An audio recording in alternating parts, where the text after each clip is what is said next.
see our part 2 of the second chapter of history from tier to territory of class 8. So let's begin. Hey, do you know what did it meant by Nawab? It meant, of course, that the company acquired more power and authority. But it also meant something else. Each company servant began to have vision living like Nawabs. After the Battle of Plassey, the actual Nawab of Bengal were forced to give land and vast sum of money as a personal gifts to company officials. Robert Clive himself assumed as a fortune in India. He had come to Madras from England in 1743 at the age of 18. In 1767, he left India. Interestingly, when he was appointed the governor of Bengal in 1764, he was asked to remove corruption in company administration, but he was himself cross-examined in 1772 by the British Parliament, which was suspicious of his vast health. Although he was acquitted and he committed suicide in 1774. However, not all company officials were succeed in making money like Clive. Many died an earlier death in India due to the diseases and war, and it would be right to regard all of them as corrupt and dishonest.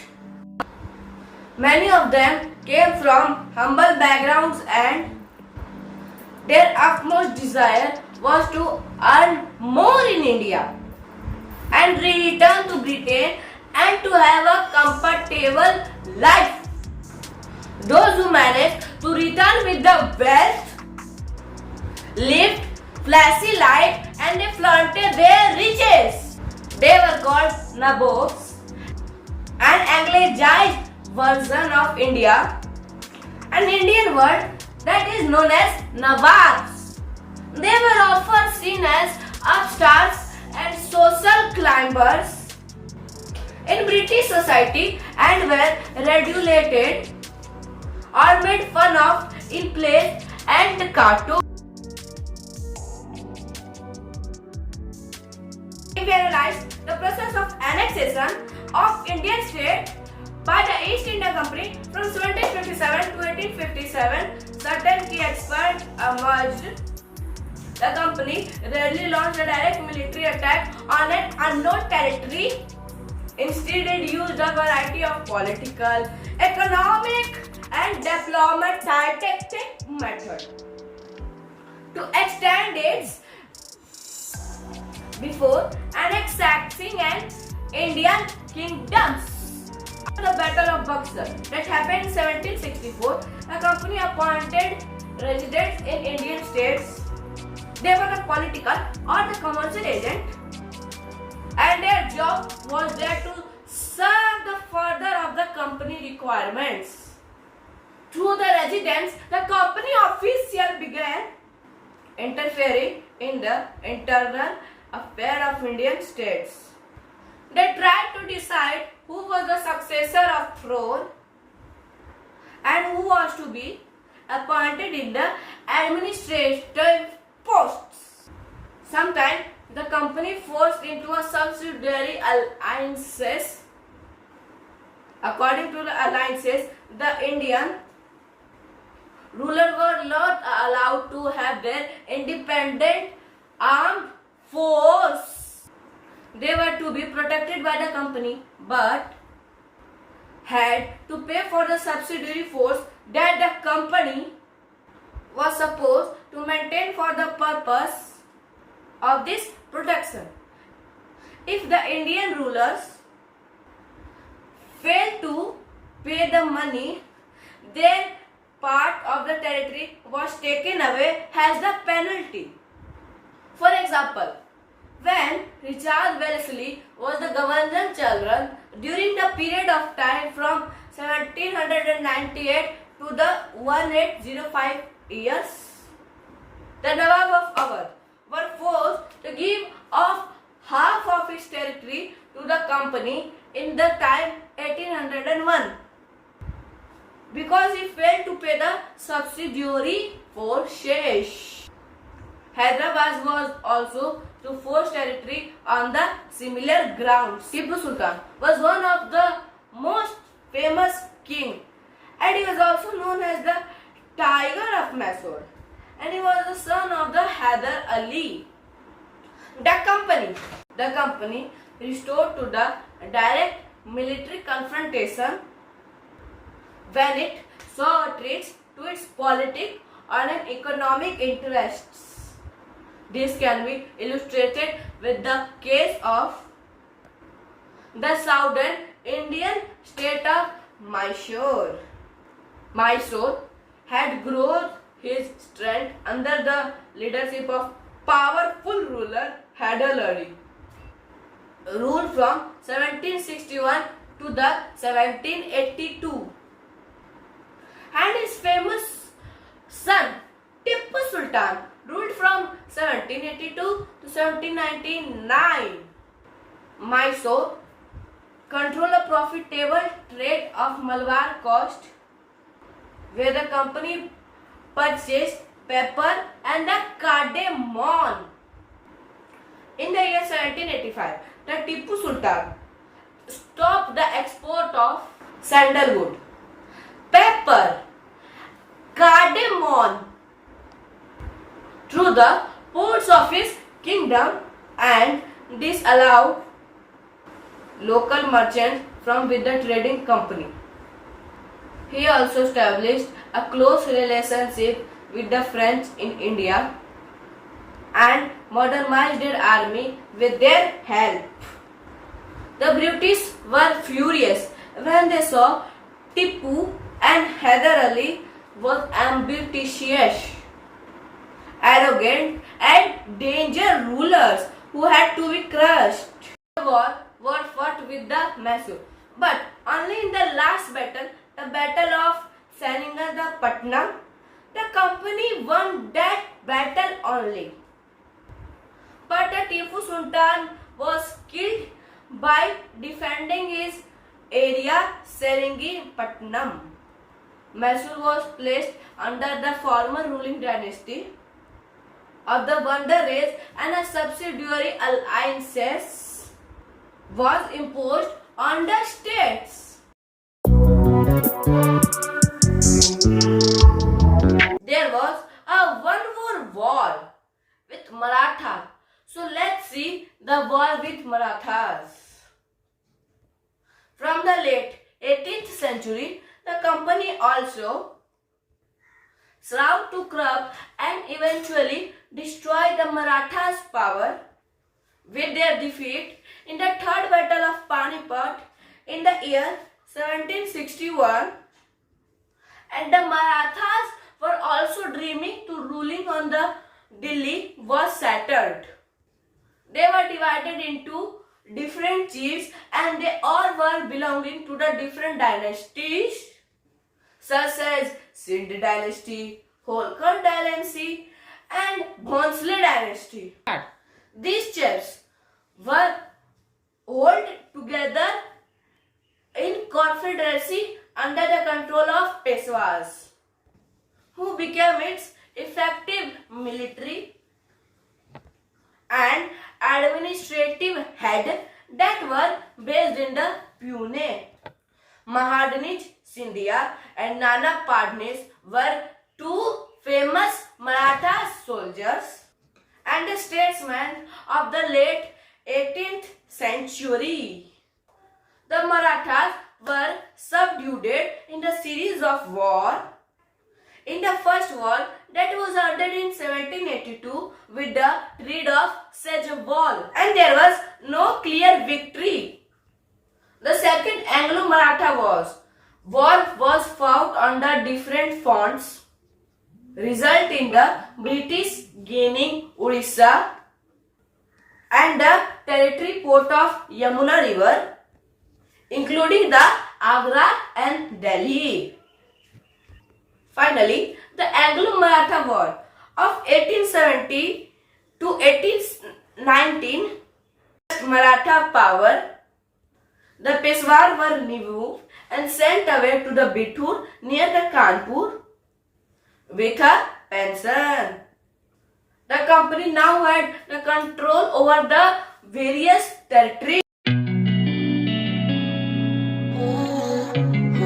It is clear from the above that from the early 19th century, the company pursued an aggressive expansion and aggressive policy of territorial expansion.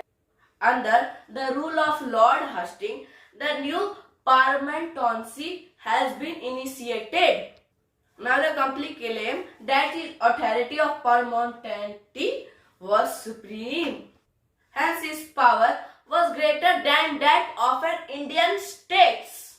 In order to protect its interests, it justified in annexing or treating to annex any Indian kingdom. This view to continue guide later as well as the British policy. This process, however, does not go to unchallenged. For example, when the British tried to annex the small state of Kittapur, Rani Channamma took to arm and led an anti-British resistance movement, and she was arrested in the year 1824 and she died in the prison in the year 1829. But Ranaya, a poor chowkidar of Silanguna in Kittur, carried on this resistance, and with the popular support, he destroyed the British camps and he was recorded. But unfortunately, he got caught by British and hanged in the year 1830.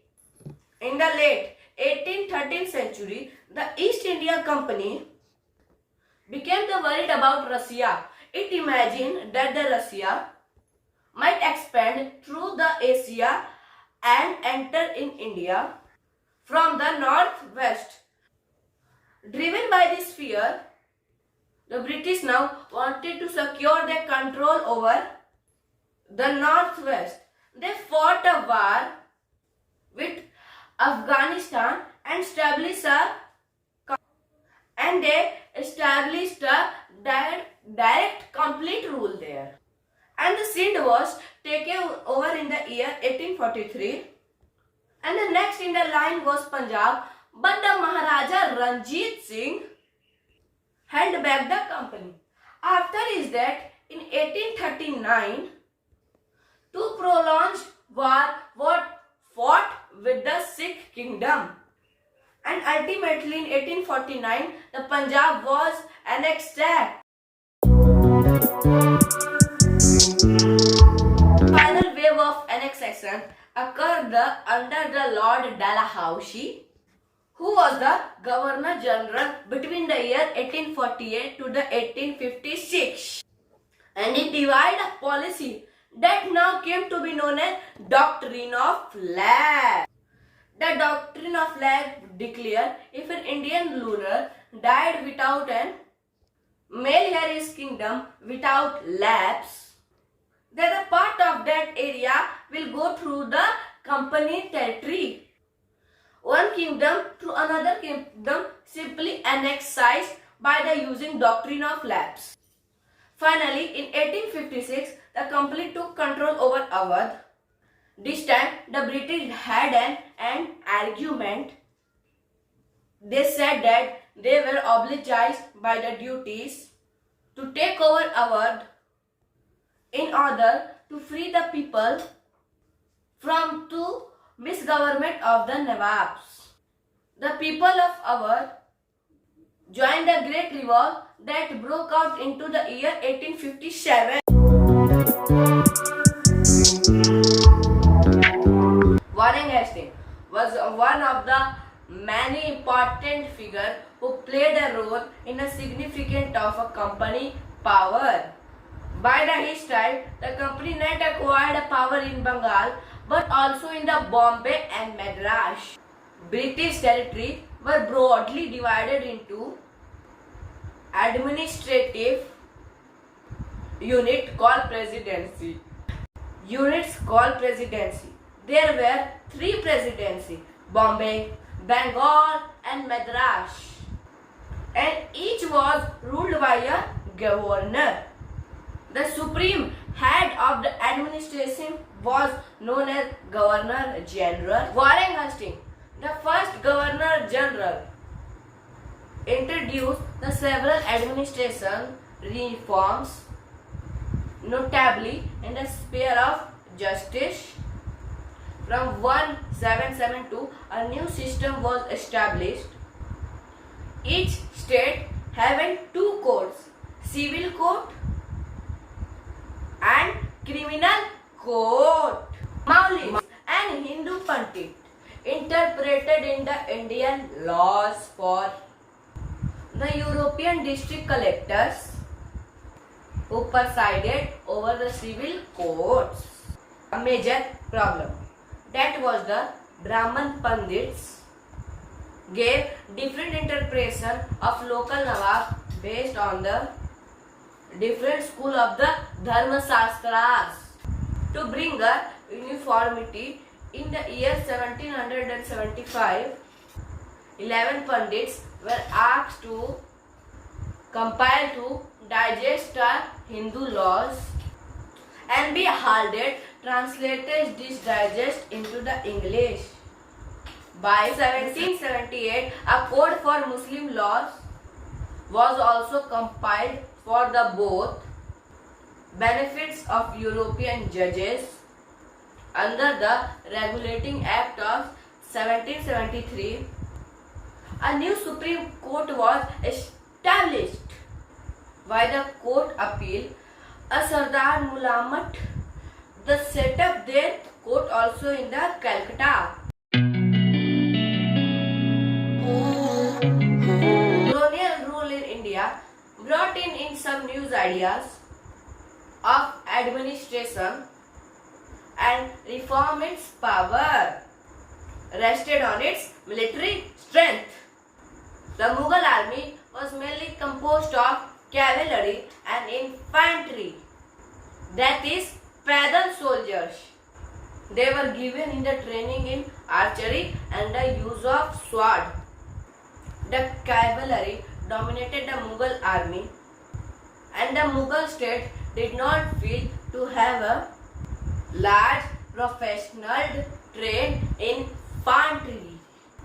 A change occurred in the 18th century when Mughal successor states like Bengal and Banaras started recruiting armies and training them as a professional soldiers.